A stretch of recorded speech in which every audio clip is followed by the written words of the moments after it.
ఇప్పుడే జీ5 app download చేయండి. చూడండి మీ ఫేవరెట్ టీవీ షోస్ ఎప్పుడైనా ఎక్కడైనా. బావగారు, ఫైల్లో నుంచి పడిన పేపర్ అది ఇవ్వండి. ఇదేంటి, బ్యాంకులో నుంచి 12 కోట్లు విత్డ్రా చేసినట్టుంది.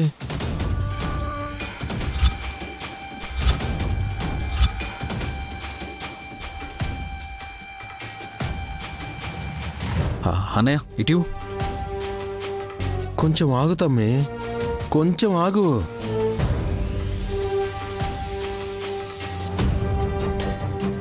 పుత్రా, ఎందుకంత అనుమానంగా చూస్తున్నావు? అక్షరాలు సరిగ్గా కనిపించట్లేదేమో. అంత వయసు ఏమైపోయిందనే? ఆ కాగితాన్ని త్వరగా తీసుకోండి. అన్నయ్య ఇటు ఫైల్లో పెడతాను. ఒకే ఒక నిమిషం, నన్ను పరిశీలనగా చూడు. నువ్వు నీరసం ఎగిరిపోయినట్టుంది. అంత విశేషం అనుకునే అంశం ఏముంది అందులో? గాయత్రి పెద్దమ్మ గురించి ఉంది మావయ్య.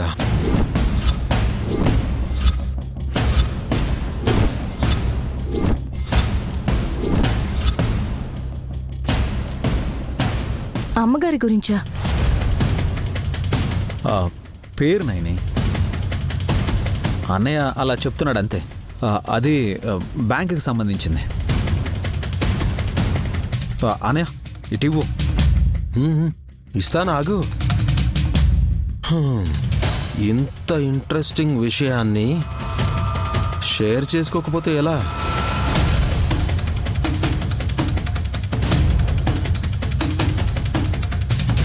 ఏంటో చెప్పయ్యా, వింటాం. పెద్దకాయ గురించి తెలుసుకోవాలని అందరికీ ఉంటుంది కదా. 12 కోట్లు ఫిబ్రవరి నెలలో విత్డ్రా చేసినట్టు ఉంది. ఇందులో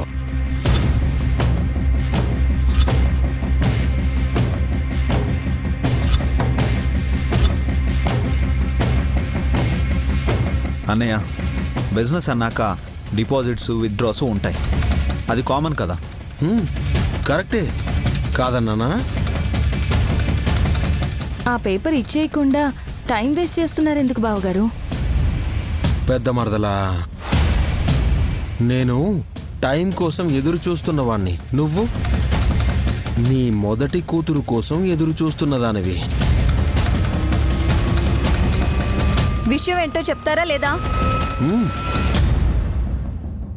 12 కోట్లని బ్యాంకు నుంచి విత్డ్రా చేసింది ఎవరో కాదు హాసిని, గాయత్రి పెద్దమ్మ.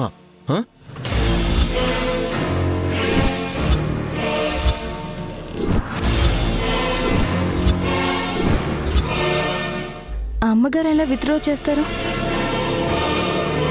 పెద్దలను మాటలు పట్టించుకోకండమ్మా, పదండి. మావయ్య ఆగు.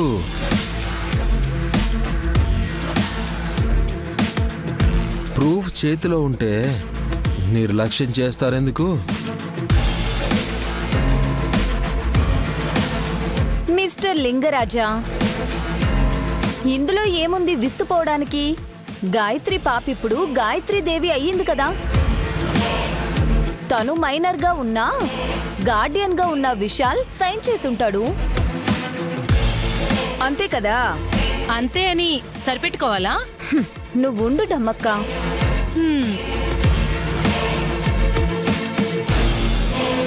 గాయత్రి పాపకి దేవి అన్న పేరుని చివరన చేర్చిందెప్పుడు? మార్చి నెలలో. విత్డ్రా చేసింది ఫిబ్రవరిలో.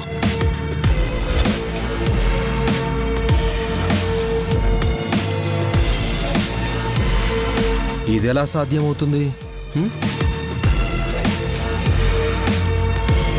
అవును కదా, అప్పుడు ఇంకా పేరు మార్చలేదు కదా బాబుగారు.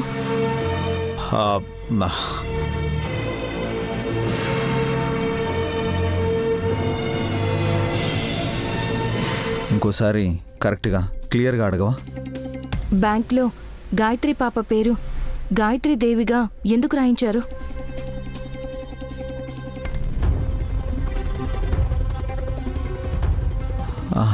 అదే నైని, ఇందాక అన్నయ్యతో చెప్పాను కదా, పెద్దమ్మ పెట్టిన పేరుని బ్యాంకులో కరెక్షన్ చేయించాలని.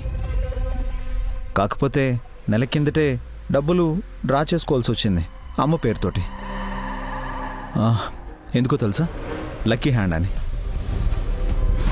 గాయత్రి పాపని ఆ రోజు బ్యాంక్ కూడా తీసుకెళ్ళాను, నీకు గుర్తుంది కదా? నాకు మీరు చెప్పనే లేదు. ఓ, మోస్ట్లీ మర్చిపోయానేమో. ఇప్పుడే కదా బాబు గారు నాకు గుర్తుందా లేదా అని అడిగారు, మళ్ళీ మీరే మర్చిపోయానంటున్నారు. ఎందుకు ఇలా కన్ఫ్యూజ్ అవుతున్నారు? అదేంటో నాయని, రాత్రిపూట నీ కళ్ళలోకి కళ్ళు పెట్టి చూడగానే తెలియని తన్మయత్వం, మైకం, పరవశము, ఇంకా అన్ని పదాలకి అర్థం ఒకటే. అటు తిప్పి ఇటు తిప్పి చెప్పాల్సిన అవసరం లేదు. అంతేనంటావా?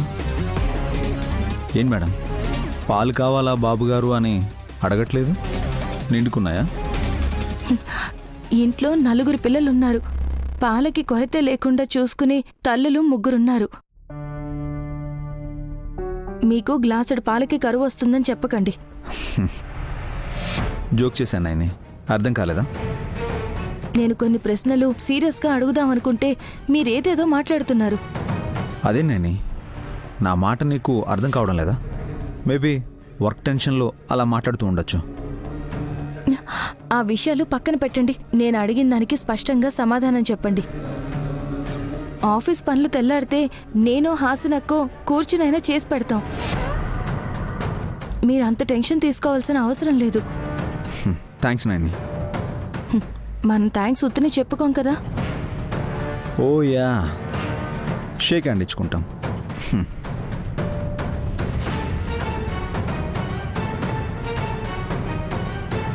ఏంటని ఇది? చూడ్డానికి.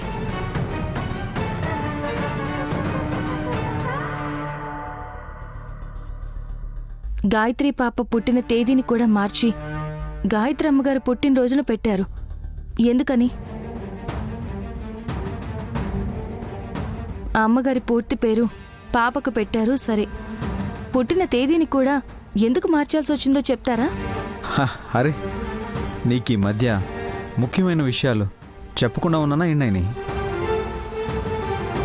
మన గురువుగారు చెప్పారు, గాయత్రి పుట్టుక తేదీని ఫాలో అయితే జాతకం బాగుంటుంది అని.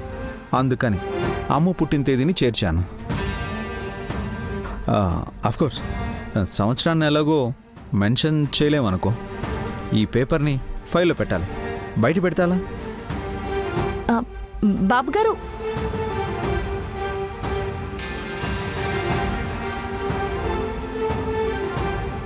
గాయత్రి పాప మహజ్జాతకురాలైనప్పుడు జాతకం బాగుందని స్వామీజీ ఎలా చెప్తారు? జీ5 యాప్ డౌన్లోడ్ చేసి అన్ని ఎపిసోడ్స్ పూర్తి ఉచితంగా చూడండి.